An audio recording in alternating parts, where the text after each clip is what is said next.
Do miracles still happen today? I'm going to tell you about one.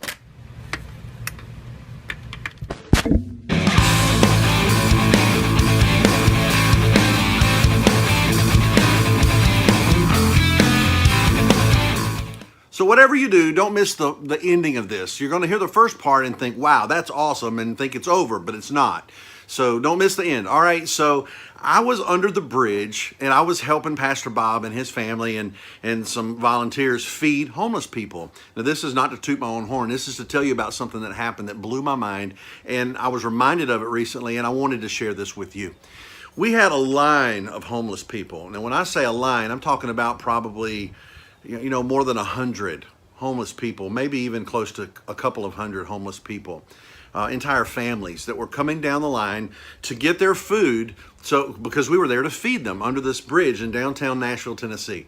Now, while we were doing that, I was working, and I had the distinct privilege of working next to Bonnie Beeman. Miss Bonnie is Pastor Bob's mom. She's 89 years old, and she is a powerhouse. She does cooking, she does serving. She kind of takes all of this stuff under her wing and just runs with it. And so she just handed me a scoop and said, here, start scooping out chicken. And this chicken was baked chicken, and it was in little pieces, And as the people were coming, I was giving them a scoop of chicken. So I'm sitting there and I'm giving scoops of chicken, and I get to looking in the bowl or the pan of chicken, and I get to looking at that crowd.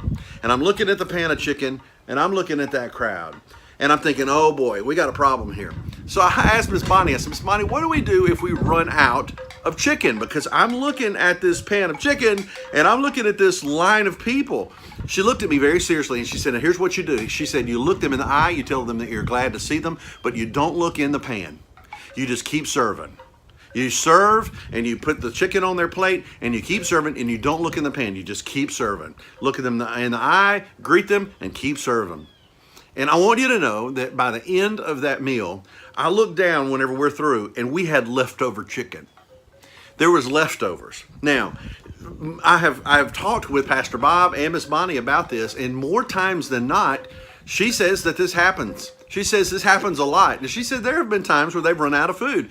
But she said that more times than not, they'll just, she said, I never look. I just keep serving. And she said when we get through, we'll have leftovers. It's amazing. It's a miraculous thing. Now, how does this relate to us nowadays? How can we use this and put it to practical use in our Christian walk? And I want to tell you how to do that. You look at me and you say, Scott, I don't know if I can do this. I look at the task before me. I look at the family that I've got to raise. I look at the job that I have to do. I look at the things that are on my plate, the pile of bricks that are hanging above my head, and I just don't know if I can make it. I look within my own resources, and I don't know if I can do it. I want to tell you something that I learned from Bonnie Beeman. Don't look at your resources. You look your task in the eye, and you serve. You look at your children and you serve. You look at your spouse and you serve. You look at your coworkers. You look at your friends. You look at all the things that the enemy puts in your way sometimes, and you serve God and you stay strong with Him. And if you'll do that, more times than not, a miracle will take place in your life. I'm reminded of Peter when Jesus said, step out of the boat and walk to me.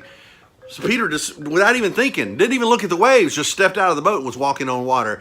But it was when he began to look at the waves that he began to sink. Folks, friends, you look at me sometimes and you say, I don't know how I'm going to make it. I don't know how I'm going to do it. And I can look at you with firm conviction and tell you this. I don't know how either. I don't know how it works. But if we wait upon the Lord, He will renew our strength. If we wait upon Him, He will mount us up with wings like eagles, and we can soar above the problems that are coming our way. I want to say one last thing. I want to encourage you to be strong in the Lord. In His mighty power, put on the armor of God. Trust Him and fight the fight. You don't do your own things. You don't look within your own reserves, the pan of your own strength, your own power, your own righteousness, your own talents, your own finances. You don't look into the pot of your own reserve. You look into the eye of what it is that God has you to do, and you welcome it.